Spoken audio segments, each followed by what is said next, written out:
This is called the skull. And it begins with a survey. I want to show of hands. How many of you have held a human skull in your hand? Yes, I have. All right.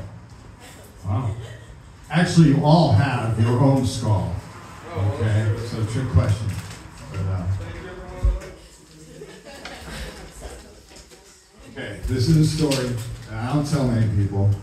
And the names have changed to protect the identity of a certain someone.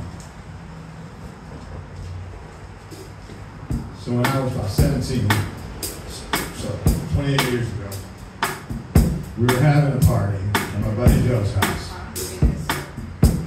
We like to drink and smoke. Yes, sir. So one time at Joe's house, he goes into his closet and pulls out this skull.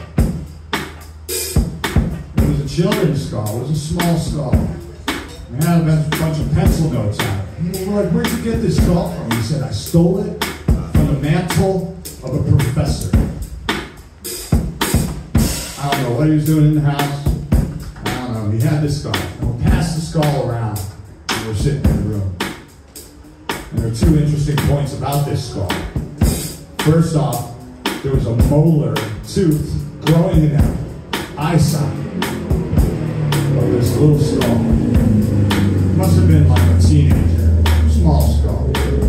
So there's this tooth in the back of the eye socket. Can you imagine, let's say 200 years ago when doctors and stuff, you know, in our modern medicine, the pain, every time you move your eye around, you feel something grinding in the back of it. That would drive me fucking crazy. The second, more interesting point is right in the middle of the skull. If you reach your finger through the eye socket, you can feel an arrowhead, sharp as a fucking razor blade. If you touch it too hard, you would cut yourself. So, I'm holding the skull and trying to imagine if said child ran headfirst into a tree to relieve the pain, or was it an assisted suicide? Did someone say, hold still? So, it just takes me back to our mortality. We should all be thankful for modern medicine. If you had a tooth growing in your eye socket, nowadays, they can pull your eyeball out and pull that tooth out, put the eyeball back in. That's the story.